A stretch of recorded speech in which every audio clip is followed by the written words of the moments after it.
Hello students, Hindi Gurukul channel आपका हार्दिक स्वागत करता है। इस वीडियो में प्रस्तुत है कक्षा 12वीं हिंदी कोर की कविता आत्म परिचय, जिसके कवि हैं हरिवंश राय बच्चन जी। पहले कविता का भाव सौंदर्य, शिल्प सौंदर्य समझेंगे और फिर प्रश्नोत्तर संबंधी चर्चा। छात्रों, अगर आपने ये चैनल सब्सक्राइब नहीं किया है तो इसे तुरंत सब्सक्राइब कर लें और बेल आइकन को भी क्लिक करें ताकि हम जब भी वीडियो डालें आप तक उसका नोटिफिकेशन तुरंत पहुंच जाए। इसे लाइक करें और साथ ही साथ बच्चों के साथ शेयर भी करें। आइए शुरू करते हैं। मैं जग जीवन का भार लिए फिरता हूं, फिर भी जीवन में प्यार लिए फिरता हूं। कवि हरिवंश राय बच्चन जी कहते हैं कि मैं संसार में अपनी जिम्मेवारियों, अपने कर्तव्यों का पूरी तरह से निर्वाह कर रहा हूं, किंतु फिर भी मेरे जीवन में प्रेम है, यानी मैं तनाव में नहीं जी रहा हूं। छात्रों, आमतौर पर क्या होता है बेटा कि इंसान अपने कर्तव्यों को निभाता है लेकिन साथ ही साथ तनाव में भी रहता है, परेशानी में रहता है। लेकिन कवि कहते हैं कि मैं अपने जीवन में प्यार लेकर घूम रहा हूं और मैं सब दुनिया में सब लोगों को प्यार बांटता रहता हूं और मैं सबसे प्रेम भाव से मिलता हूं, क्योंकि मेरा अपना जीवन भी प्रेम भरा हुआ है। कर दिया किसी ने झनकृत जिनको छूकर, मैं सांसों के दो तार लिए फिरता हूं। कवि कहते हैं कि किसी प्रिय ने मेरे मन रूपी वीणा के तारों को झनकृत कर दिया है, यानी उन्हें वाइब्रेट कर दिया है, अर्थात मेरे दिल की कोमल भावनाओं को छू लिया है। और इन कोमल भावनाओं को छू लेने से मेरे दिल में प्रेम ही प्रेम है और इस तरह मैं प्रेम भरा जीवन जी रहा हूं। शिल्प सौंदर्य, आत्मकथात्मक शैली। आत्मकथात्मक शैली वो होती है जब एक लिखने का ऐसा स्टाइल है जब अपने विषय में अपनी कथा को बनाकर और प्रस्तुत किया जाए। तो यहाँ कवि ने अपने जीवन के बारे में एक कथा के रूप में प्रस्तुत किया है, इसलिए आत्मकथात्मक शैली है। प्रवाहमयी एवं तुकांत भाषा है, तत्संप्रधान खड़ी बोली है, मुक्त छंद है, लयात्मकता और गीतात्मकता, अनुप्रास अलंकार जगजीवन और रूपक अलंकार सांसों के दो तार लिए फिरता हूं कि आवृत्ति बार बार हो रही, आवृत्ति माने बार बार आना, उससे गीत में मस्ती आ गई है। मैं स्नेह सुरा का पान किया करता हूं, मैं कभी न जग का ध्यान किया करता हूं। कवि कहते हैं कि मुझे अपनी जिंदगी में अपने प्रिय से, अपनी प्रियतमा से जो प्रेम, जो स्नेह मिला है, मैं उस प्रेम रूपी सुरा माने कहते हैं मदिरा, शराब को पीकर उसके नशे में मस्त रहता हूं। प्रेम रूपी मदिरा को मैंने पिया हुआ है, मैं उसी के नशे में रहता हूं और मस्त रहता हूं। मुझे अब इस दुनिया की कोई परवाह नहीं है। कभी ना जग का ध्यान किया करता हूं, मतलब मुझे दुनिया की कोई परवाह नहीं है कि ये दुनिया क्या कहती है। जग पूछ रहा उनको जो जग की गाते, मैं अपने मन का गान किया करता हूं। कवि कहते हैं कि ये दुनिया चापलूस और स्वार्थी लोगों से भरी हुई है। लोग एक दूसरे की झूठी प्रशंसा करते हैं, जो वाहवाही करते हैं उन्हीं को दुनिया चाहती है ना। इस दुनिया में उन्हीं लोगों को महत्व दिया जाता है जो उनकी बातें सुनते हैं, जो उनकी चमचागिरी करते हैं, जी हुजूरी करते हैं। लेकिन कवि कहते हैं कि मैं तो अपने मन का गान किया करता हूं, यानी मैं तो वो करता हूं जो मेरा मन कहता है, मैं वो नहीं करता जो आम दुनिया करती है। और दुनिया क्या कहेगी इस विषय में मैं किसी की परवाह भी नहीं करता हूं।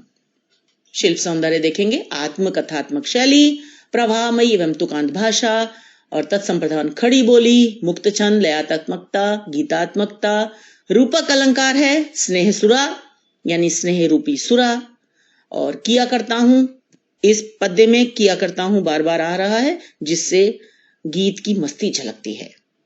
मैं निज उर के उद्गार लिए फिरता हूं, मैं निज उर के उपहार लिए फिरता हूं। कवि कहते हैं कि मैं इस दुनिया के सामने अपने प्रेम भरे हृदय के भावों को अभिव्यक्त करना चाहता हूं, क्योंकि मेरा हृदय प्रेम से, स्नेह से सराबोर है, भरा हुआ है। मैं उस निश्चल प्रेम का उपहार दुनिया में बांटना चाहता हूं, क्योंकि प्रेम की कोई कीमत नहीं होती, उसे आंका नहीं जा सकता।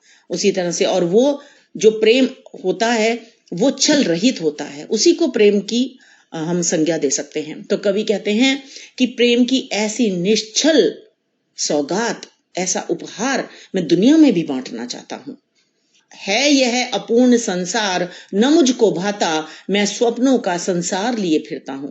कवि कहते हैं यह संसार प्रेम के बिना अधूरा है, यहां प्रेम की बहुत कमी है और मुझे ये बात बिल्कुल भी पसंद नहीं आती है।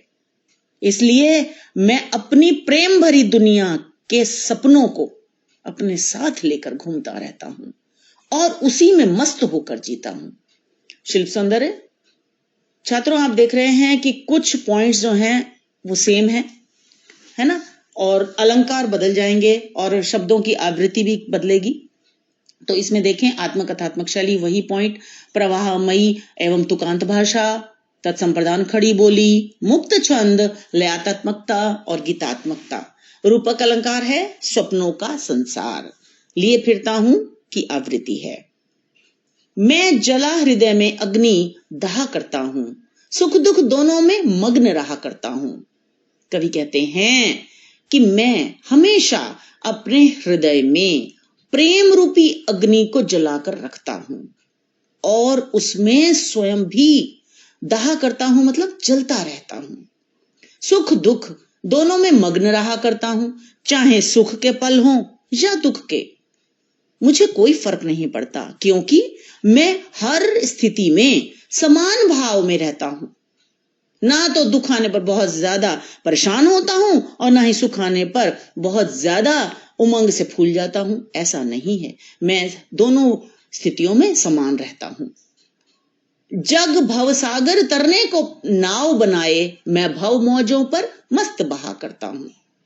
कवि कहते हैं कि इस संसार रूपी भव सागर को पार करने के लिए लोग अनेकों प्रयास करते हैं। कोई प्रयास करता है, कोई किसी तरह के प्रयास करता है, लेकिन मैं अपने जीवन में आने वाले उतार चढ़ाव, सुख दुख रूपी लहरों पर अपनी प्रेम भावनाओं के साथ मस्ती से बहता हूं।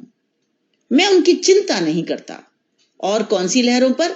जो भी सुख दुख आए, जीवन में सफलताएं मिलें, असफलताएं मिलें, उनकी लहरों पर मैं अपनी प्रेम भावनाओं के कारण मस्ती में उनके ऊपर नाव में तैरता हूं। मैं तो मस्त रहता हूं। शिल्प सौंदर्य देखेंगे बच्चों, आप देखें बेटा, 5 पॉइंट ऊपर के जो है यहाँ ये सब में सेम आएंगे, और इसमें फिर रूपक अलंकार है, भवसागर, करता हूं की आवृत्ति है, और इसमें एक और बात वियोग श्रृंगार है। मैं यौवन का उन्माद लिए फिरता हूं, उन्मादों में अवसाद लिए फिरता हूं। कवि कहते हैं कि मैं अपनी जवानी, अपनी युवावस्था की मस्ती में घूम रहा हूं, और प्रेम की उन्माद माने होता है उसकी अधिकता होना, उसका उफान होना। प्रेम की अधिकता में, प्रेम के उफान में डूबा रहने के कारण मैं दीवाना सा हो गया हूं। इस यौवन की मस्ती में अवसाद भी है, लेकिन अवसाद माने निराशा है ना, उदासी भी है, क्योंकि मैं अपने प्रिय से दूर हूं। जो मुझको बाहर हंसा रुलाती भीतर, मैं हाय किसी की याद लिए फिरता हूं। अब यहां कवि कहते हैं कि मेरे प्रिय की सुनहरी यादें, मीठी यादें मुझे भीतर ही भीतर रुलाती हैं, परंतु मैं फिर भी दुनिया के सामने, बाहरी रूप से यानी कि दुनिया के सामने मैं हंसता रहता हूं। कवि ऐसा क्यों करता है? क्योंकि वो ऐसा इसलिए करता है कि दुनिया को मेरा दुख प्रकट ना हो, क्योंकि दुनिया आपका दुख नहीं समझते। मैं हाय किसी की याद लिए फिरता हूं। वो कहता है अंदर मैं इसीलिए रोता हूं क्योंकि मैं अपने दिल में हर वक्त अपने प्रिय की यादों को लिए हुए जीवन गुजार रहा हूं। उसका वियोग, उसका विछोह मुझे भीतर ही भीतर रुलाता है। शिल्प सौंदर्य विरोधाभास अलंकार है, उन्मादों में अवसाद। बेटा वहां पर विरोधाभास अलंकार होता है, विरोध जहां पर आभास हो, जहां पर कॉन्ट्राडिक्टरी बात हो, जहां पर विरोध का आभास हो। जैसे उन्मादों में अवसाद, उन्माद हो गया मतलब उफान सा आना, और अवसाद माने निराशा। फिरता हूं की आवृत्ति है, जिसके कारण गीत में मस्ती और वियोग श्रृंगार है, क्योंकि अब कवि अपने प्रिय की याद में ये बात कह रहा है। कर यत्न मिटे सब सत्य किसी ने जाना, नादान वही हैं हाय जहां पर दाना। कवि कहता है कि इस संसार में लोगों ने जीवन के सत्य को जानने की कोशिश तो की, किंतु कोई भी सत्य जान नहीं पाया। इस कारण हर व्यक्ति नादानी सा करता दिखाई देता है, क्योंकि वो जिस तरह से प्रयास करता है उस प्रयास से जीवन का सत्य उसे नहीं मिल सकता। तो कवि को ये नादानी लगती है कि इंसान किस प्रकार के प्रयास करता है, जीवन का सत्य क्या है उसको जानने की चेष्टा करता है, परंतु कोई जान नहीं पाया आज तक। फिर कवि कहते हैं नादान वही हैं हाय जहां पर दाना। कवि ये भी कहता है कि ये नादान अर्थात ऐसे मूर्ख व्यक्ति वहीं पर ही होते हैं जहां कुछ लोग समझदार और चतुर होते हैं। यहाँ चतुर उनको कहा गया है जो ज्ञानी हैं, जो जीवन के सत्य को जान जाते हैं, अर्थात वे लोग जो जीवन के परम उद्देश्य को समझ जाते हैं कि मनुष्य का परम उद्देश्य क्या है, ईश्वर की आराधना है ना। और इस तरह से कवि कहते हैं कि ज्यादातर लोग तो समझ ही नहीं पाते और विभिन्न प्रकार के प्रयास करते हैं, तो उनको मूर्ख, उनको नादान हम कह सकते हैं। फिर मूढ़ न क्या जग जो इस पर भी सीखे, मैं सीख रहा हूं सीखा ज्ञान भुलाना।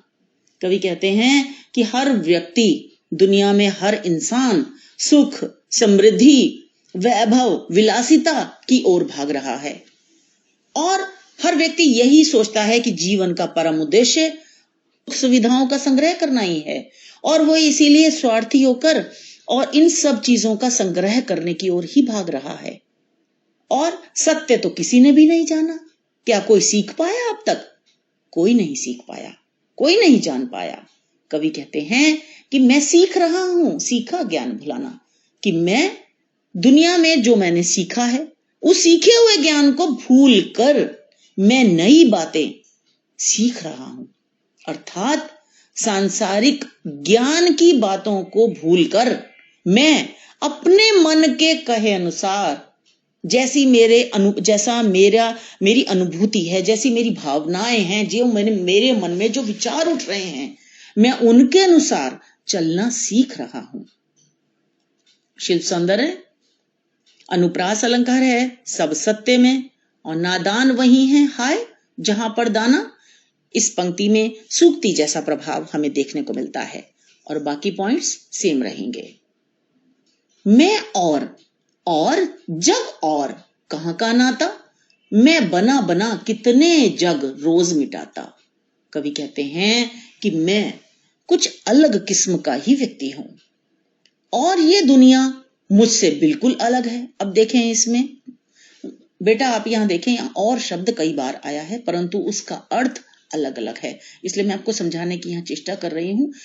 तो यहां कवि कहते हैं मैं और, कि मैं अलग किस्म का हूं। यहां पर ये बात उन्होंने कहने के लिए करी, मैं और माने मैं अन्य बहुत अलग किस्म का हूं, डिफरेंट हूं मैं, और ये दुनिया मुझसे भी बिल्कुल अलग है, भेद है दोनों में, उनमें कोई हम में कोई समानता, सिमिलैरिटी नहीं है।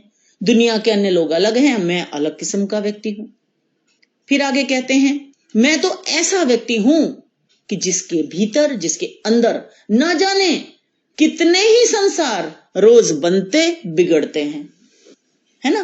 वो कहते हैं कि पता नहीं मैं कितने अपने मन में, पता नहीं मैं कितने प्रकार के संसारों की मैं रचना करता हूं, और फिर वो बिगड़ भी जाते हैं, खत्म भी हो जाते हैं। रोज नए नए संसार मैं रचता हूं, और वो बनते हैं, बिगड़ते हैं मेरे मन में। जग जिस पृथ्वी पर जोड़ा करता वैभव, मैं प्रति पग से उस पृथ्वी को ठुकराता। इस दुनिया के सभी लोग भौतिक सुखों को जोड़ रहे हैं, अर्थात उनका संग्रह कर रहे हैं। सुख साधन इकट्ठे करता रहता है इंसान पूरी जिंदगी, और उनके पीछे भागता रहता है, और उसे ही अपनी जिंदगी का लक्ष्य मानता है। हर वक्त उनको जमा करने के प्रयास में रहता है। लेकिन कवि कहते हैं कि मैं संसार के उन सभी भौतिक सुखों को अपने पैर की ठोकर से धक्का मार देता हूं और आगे बढ़ जाता हूं। यानी मैं उनको अपने पैरों की ठोकर से ठुकराता हूं, क्योंकि मुझे उसमें अपने जीवन का परम उद्देश्य नजर नहीं आता है, क्योंकि भौतिक सुखों से मेरा कोई लगाव नहीं है, मेरा उनके प्रति आकर्षण नहीं है। शिल्प सौंदर्य देखेंगे, यमक अलंकार है, क्योंकि यहां और कई बार आया, 3 बार आया है और अलग अलग अर्थ हैं, इसलिए यमक अलंकार होगा इस पंक्ति में। पुनरुक्ति प्रकाश अलंकार, बना बना, अनुप्रास अलंकार, जग जिस प्रतिपग। मैं निर्जीव रोदन में राग लिए फिरता हूं, शीतल वाणी में आग लिए फिरता हूं। अब यहां कवि कहते हैं, रोदन माने रोना, कि मैं अपने कष्टों, अपने दुखों, परेशानियों में भी जीवन को, यानी कि मेरी ऐसी कष्टदायी स्थितियां हैं, परंतु फिर भी मैं राग यानी कि प्रेम लेकर जी रहा हूं। शीतल वाणी में आग लिए फिरता हूं, मेरी वाणी शीतलता प्रदान करने वाली है, परंतु उसमें लोगों को प्रेम का संदेश देने की सामर्थ्य भी है। इसलिए मैं अपनी शीतलता प्रदान करने वाली आवाज के द्वारा, अपनी वाणी के द्वारा लोगों को प्रेम का संदेश देना चाहता हूं। हो जिस पर भूपों के प्रासाद निछावर, मैं वह खंडहर का भाग लिए फिरता हूं। कवि कहते हैं कि मैं लोगों के दिलों में उत्साह और जोश जगाने की सामर्थ्य रखता हूं। तभी कहा है शीतल वाणी में आग। मेरा जीवन प्रेम में निराशा के कारण खंडहर के समान है, परंतु फिर भी मुझे उस पर गर्व है और मैं उस पर राजाओं के महल तक न्यौछावर कर सकता हूं। उस पर राजाओं के महल न्यौछावर किए जा सकते हैं। यानी कवि के जीवन में प्रेम की जो अनुभूति है उसे उस पर गर्व है, और वो कहता है कि चाहे वो खंडहर के समान है, परंतु फिर भी वो इतना मूल्यवान है, वो मेरे लिए इतना महत्व रखता है कि उस पर राजाओं के महल न्यौछावर किए जा सकते हैं। मैं वह खंडहर का भाग लिए फिरता हूं, मैं ऐसे खंडहर का ही एक भाग लेकर घूम रहा हूं। शिल्प सौंदर्य, विरोधाभास अलंकार। विरोधाभास मैंने पहले समझा दिया आपको, जिसमें कॉन्ट्राडिक्टरी बात हो, तो रोदन में राग है ना, रोने में राग प्रेम, तो ये भी है, उल्टी बात कही गई है एकदम। शीतल वाणी में आग, उधर से शीतल कह दिया है ना, और उधर से आग। आग तो कहते हैं कि गर्म होती है ना, उसमें तीव्रता होती है, तीक्ष्णता होती है, और उधर से शीतल कहा है, तो इसलिए कॉन्ट्राडिक्टरी बात है। यमक अलंकार और प्रश्न अलंकार, कहाँ का नाता लिए फिरता हूं कि आवृत्ति में गीत की मस्ती है।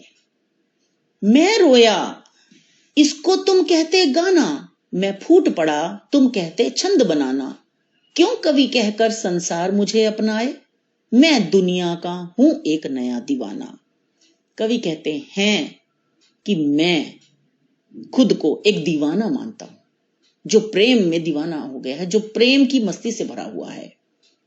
लेकिन कवि आगे कहते हैं, जब मेरा दिल अपने प्रिय के विछोह में, उसके वियोग में रोया, तो तब तुमने उसे गीत समझा कि मैं गीत गा रहा हूं।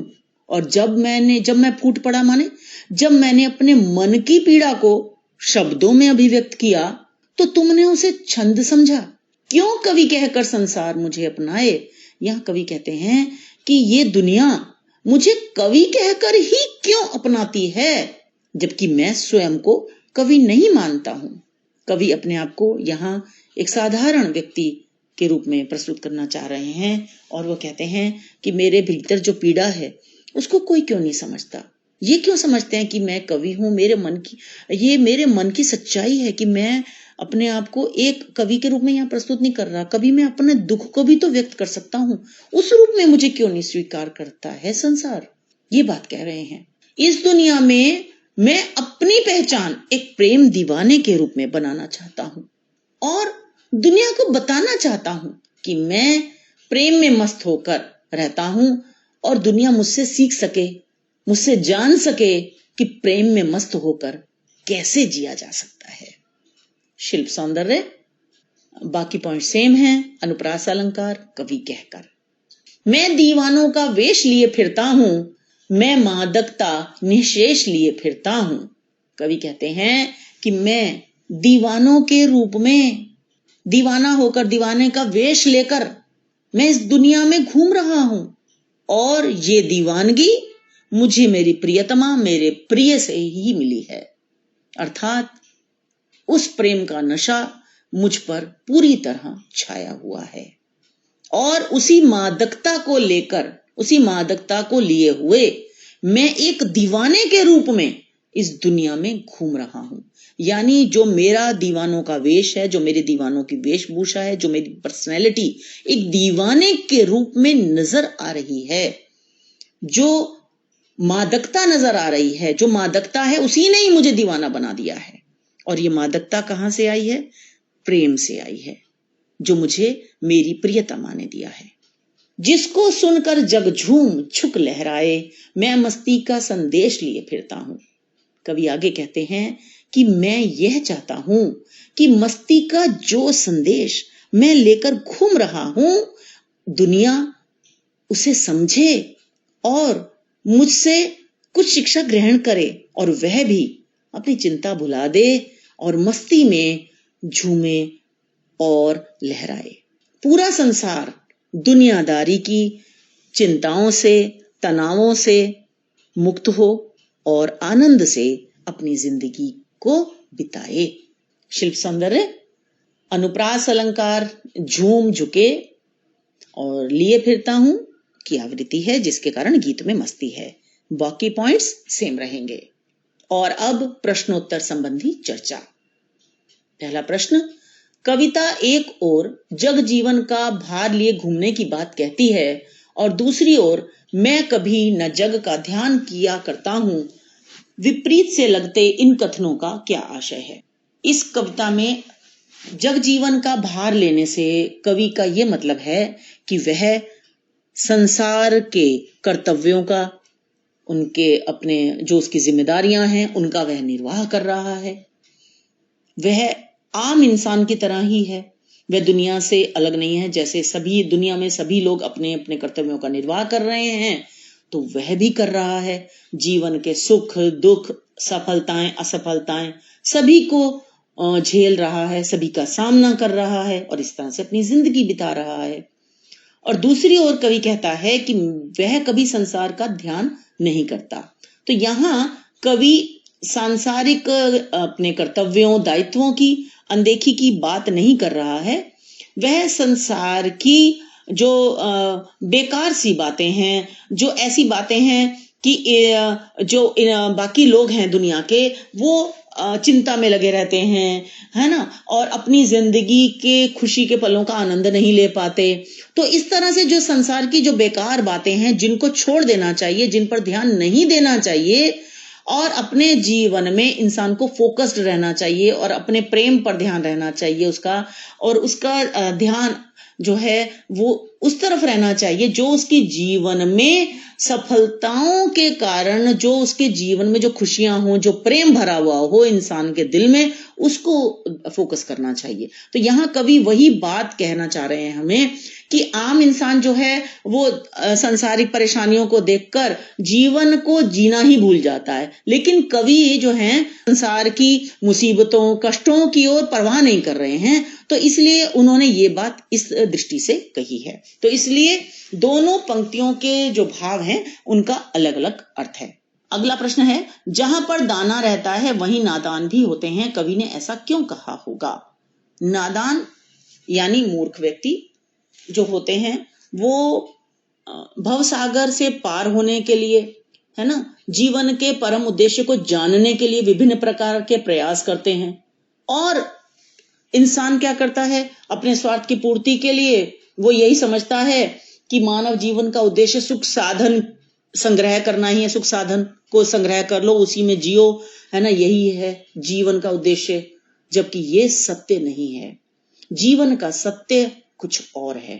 तो मनुष्य इस सत्य को नहीं जान पाता और नादानी में, है ना, मूर्खता में क्या क्या कार्य करता है और सोचता है कि वह भवसागर से पार हो जाए, उसके लिए वो कई और बातें भी और प्रयास भी करता है। कोई लोग मोक्ष पाने के लिए, भवसागर पार करने के लिए, यानी मोक्ष की प्राप्ति के लिए अलग अलग तरह के, कोई तप करता है, कोई कुछ करता है, कोई कुछ करता है ना, और संग्रह वृत्ति में भी उधर से लगे रहते हैं लोग। तो इस तरह से कवि कहना चाहते हैं कि ये जो मनुष्य की जो ये प्रवृत्ति है, ये मूर्ख लोग ही करते हैं, ज्यादातर लोग इसी में फंसे रहते हैं।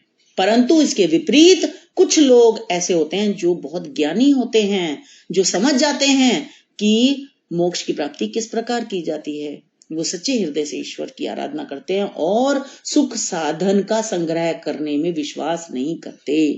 कवि यहाँ हमें यही बात कह रहे हैं। तो कह रहे हैं कि इस संसार में हर तरह के लोग हैं।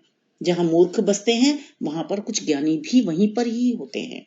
अगला प्रश्न, मैं और जग और कहां का नाता, पंक्ति में और शब्द की विशेषता बताइए। इस पंक्ति में और शब्द का प्रयोग 3 बार हुआ है, इसलिए यहाँ यमक अलंकार है। पहले और में कवि ने खुद को आम इंसान से अलग बताया है।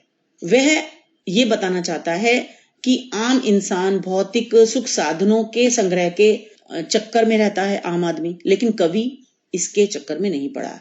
और दूसरा और जो है वो उसका प्रयोग कवि ने यहाँ पर ये लिया है, उसके अर्थ कि संसार जो है वो और है, संसार की विशेषता बताइए कि संसार के लोग ऐसे हैं।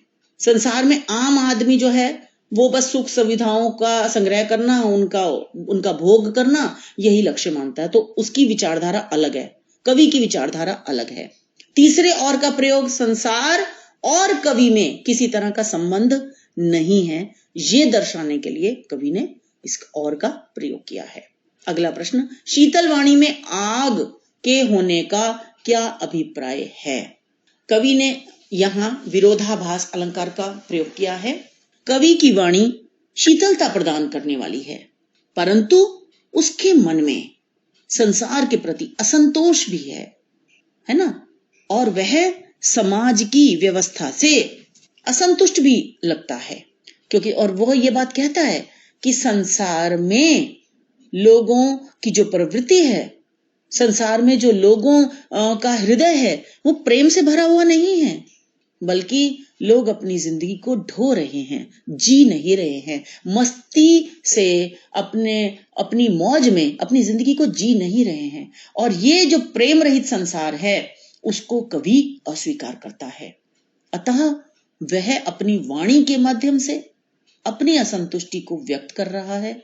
और यहाँ वह जो कवि का धर्म होता है उसको भी निभाने की बात यहाँ पर कहता है कि मैं अपनी शीतल वाणी से लोगों में उत्साह का, उमंग का संचार करने की सामर्थ्य रखता हूं।